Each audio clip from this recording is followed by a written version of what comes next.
Throughout history, oppression has stifled the progress of nations, movements, and cultures. But what happens when you take a stand for what you believe in? Despite the ubiquitousness of oppression, it's important to note that people have actively resisted their conditions in many complex ways. In sports, there was a time in which the participation of African Americans in predominantly white competitions was a form of protest in itself. The presence of black athletes in non-black spaces broke barriers, pushed movements, and quite frankly, made those that resisted change quite uncomfortable. During the Jim Crow era, millions protested to bring about change and equality for minorities across America. Dr. Martin Luther King Jr.'s role in the civil rights movement is well known. But what about other activists like the Greensboro Four, who staged a sit-in at a restaurant that refused to serve them because of the color of their skin? Around that same time, iconic sports figures were using their platform to fight the same fight. In 1967, Muhammad Ali was stripped of his heavyweight title after refusing to fight in the Vietnam War for a country that denied him justice and equality.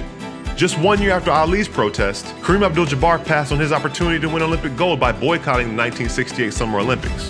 While America's greatest basketball talent was absent from the games, sprinters John Carlos and Tommy Smith made their protest after medaling in a 200-meter dash. The iconic photo of Carlos and Smith each holding up black-gloved fists on the medal stand as the Star-Spangled Banner played is the lasting image of the '68 games. From Carlos and Smith to Mahmoud Abdul-Rauf to Eric Reed and Colin Kaepernick, the anthem has often been the backdrop of protests made to shine a light on injustices that continue to permeate throughout America. Kaepernick's protest is one of many modern-day examples of black athletes serving as catalysts for change. A few years earlier, some of the NBA's most visible stars swapped team-issued warm-ups for shirts that read, "I can't breathe." And months prior to Kaepernick, it was the WNBA's Minnesota Lynx that warmed up in shirts featuring the message that change starts with us, refusing to answer basketball questions by shifting the dialogue to the violent police presence in black communities. As racial tensions soared in the summer of 2020, both the NBA and WNBA found themselves isolated from the rest of society in their respective bubbles. As it turns out, they were isolated, but not disconnected.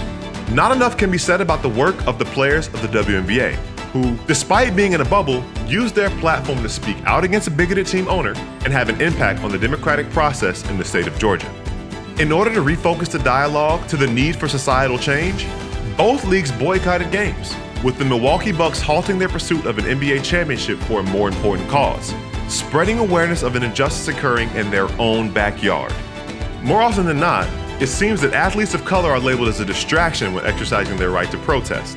And while those that resist change remain uncomfortable, black athletes continue the fight to stand for something that's worth losing everything for.